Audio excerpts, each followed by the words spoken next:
They say failure is the best teacher. But what if you fail 3 times in a row? Would you still keep going? Because that's exactly what I did when I was preparing for my PTE exam. It took me 4 attempts, countless hours of studying, and a lot of frustration, but in the end, I achieved my goal, 79 plus in all sections, securing those crucial 20 PR points. This is my story of relentless hard work, failure, and finally, victory. And if you're struggling with PTE, trust me, you need to hear this. In 2021, after graduating, I knew I had only one mission, to get 79 plus in all sections of PTE. This wasn't just about an English test, it was about securing my future in Australia. Those 20 PR points could make or break my dream. And so, I made a decision, I would do whatever it took. I attempted the exam 4 times, improving with each try. I broke down my weaknesses, built a strict study routine, and refused to give up. By my 4th attempt, I finally cracked the code. And in this video, I'll take you through my entire journey, my mistakes, my strategies, and the exact routine that helped me succeed. If you're preparing for PTE, this might just change your game. So, let's get into it. First attempt, a harsh reality check. I still remember walking into the exam center for my first attempt. I was nervous but hopeful. I had studied, I had practiced, and I thought I was ready. But when my results came out, reality hit me like a truck. While I did decently in speaking and listening, my reading and writing scores were nowhere close to 79. That was my first lesson. PTE isn't just about knowing English, it's about knowing the exam structure inside out. I sat down with my score report and analyzed my mistakes. I found that my biggest weaknesses were comprehension, vocabulary, spelling, and grammar. I wasn't just making random mistakes, I was consistently losing points in specific areas. This realization was crucial. Instead of feeling defeated, I decided to dissect my weaknesses and rebuild my strategy from the ground up. Second attempt, another disappointment. At that point, I could have given up. But instead, I analyzed my mistakes and adjusted my strategy. Building a game plan. I didn't waste any time. The day I got my results, I booked my second attempt for 2 weeks later. I knew that waiting too long would make me lose momentum. And then, I built a strict routine. 5 a.m., wake up and study mode on every morning. I woke up at 5 a.m., made myself a cup of tea, and opened my laptop. No distractions, no excuses. Just pure focus. 5 a.m. to 6 a.m., essay writing and structure. PTE writing is all about structure. I studied sample essays, practiced different formats, and focused on sentence formation. My goal was to make my writing more concise and impactful.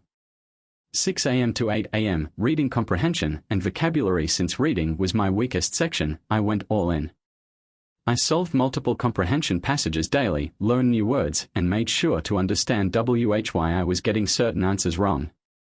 Then, it was time for work. Turning my commute into a learning opportunity. My office was 30 minutes away. Instead of wasting that time, I turned my commute into a study session. I started listening to podcasts featuring native English speakers. Some of my favorites were The Joe Rogan Experience, great for casual conversational English. BBC Learning English, perfect for improving pronunciation and vocabulary. TED Talks Daily, helpful for academic and structured speech. By immersing myself in fluent English conversations every single day, I started noticing improvements in my listening and pronunciation. After work, I followed the same strategy on my way back home. Evening routine, balancing study and relaxation.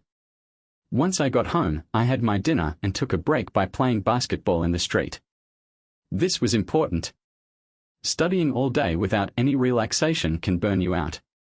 But before going to bed, I had one final practice session. Touch typing practice. If you don't know, touch typing is a game changer for PTE writing.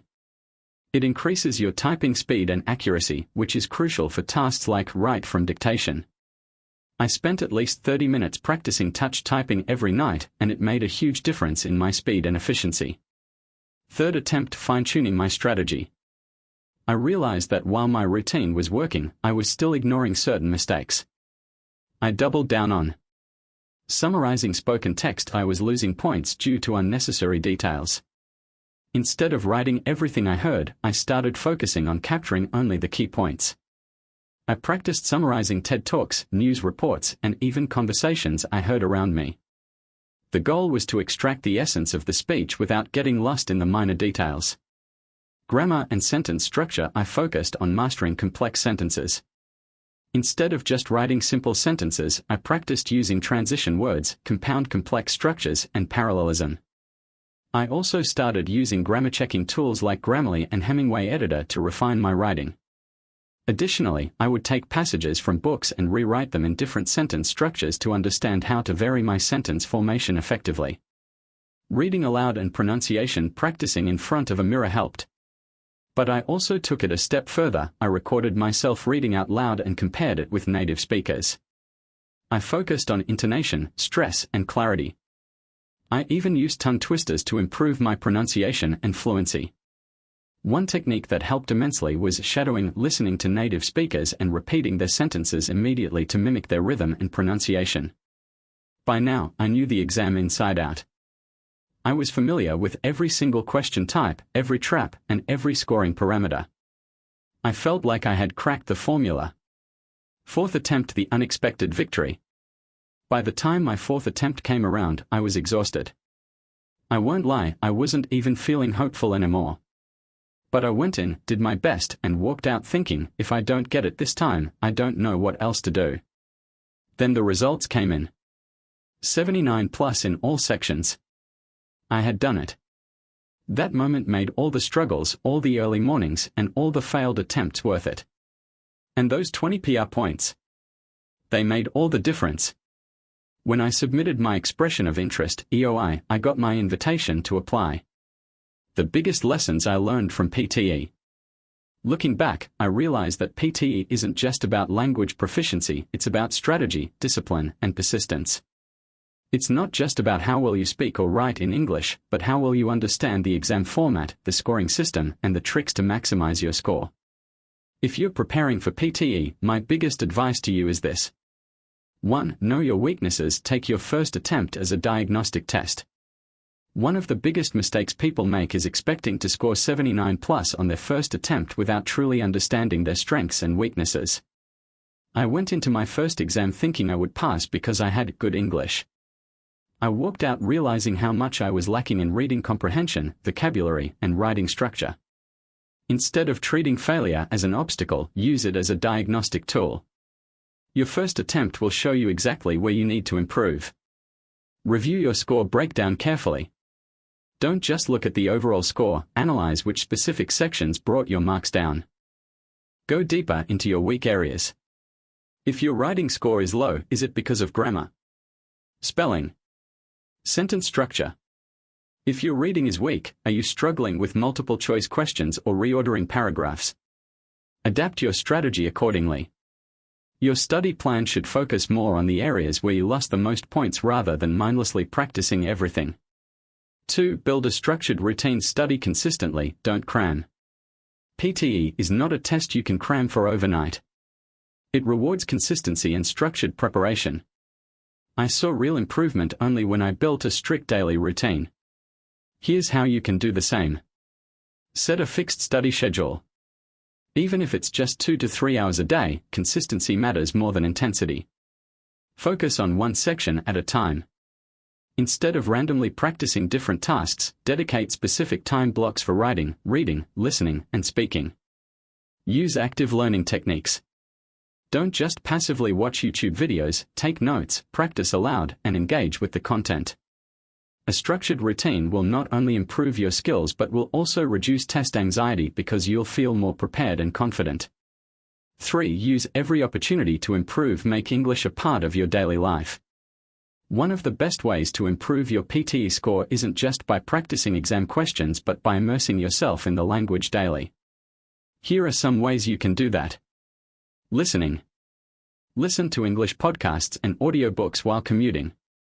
Some great ones include BBC Learning English, TED Talks Daily, The Joe Rogan Experience, for casual, natural conversations, 99% Invisible, for structured storytelling and complex sentence structures. Watch TV shows and movies with subtitles. Try to focus on how native speakers form their sentences, their pronunciation, and their fluency. Reading.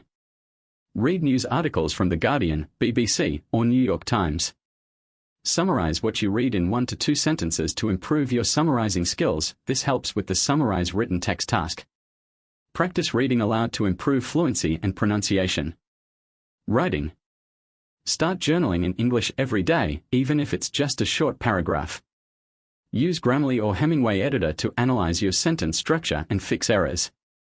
Write summaries of TED Talks or podcasts to practice paraphrasing and summarization skills. Speaking. Record yourself reading aloud and compare your pronunciation with a native speaker. Talk to yourself in English. Describe your daily routine, what you see around you, or your thoughts on a topic. Use apps like ELSA Speak or SpeechLing to improve pronunciation and fluency. The more you incorporate English into your daily life, the more naturally it will come to you during the exam. 4. Master touch typing speed and accuracy matter. Most people underestimate how important typing speed is for PTE. The writing tasks require you to type quickly and accurately. If you type too slowly, you won't have enough time to structure your answers properly. If you make too many typos, your score will suffer. Here's how you can improve. Use free online tools like 10 Fast Fingers and TypingClub to practice daily. Minimize the keyboard layout so that you can type without looking down. Practice writing essays and summaries under timed conditions to simulate the actual exam. I practiced touch typing every night before bed, and by my final attempt, I could type significantly faster with fewer errors. That alone helped boost my score in the writing section. 5. Don't give up. Persistence is key. If I had stopped after my second or third attempt, I wouldn't be where I am today. Many people fail once or twice and immediately assume they aren't good enough for PTE. But the truth is, most people don't get 79+ on their first try. Success in PTE is not about being a native speaker or a grammar expert, it's about strategy, persistence, and learning from your mistakes. Your first failure doesn't define you. Every mistake is an opportunity to improve. The key is to adapt and adjust. What worked for someone else might not work for you, so keep tweaking your strategy until you find what clicks. Stay motivated. Remind yourself why you're doing this. Whether it's for PR points, career opportunities, or personal growth, keep that goal in mind. 6. Final words and next steps. PTE is a challenge, but it's a challenge you can overcome. If you're currently struggling, remember, you are not alone. Many of us have been there. I know how frustrating it feels to miss your target score. I know the anxiety, the pressure, and the self-doubt. But I also know that with the right strategy, the right mindset, and persistent effort, you can achieve 79+. And if this video helped you, make sure to check out my next video where I break down the best PTE resources and strategies to help you achieve 79+ faster. I'll be sharing everything from mock test websites to secret study hacks that helped me get my score. Don't miss it. See you there.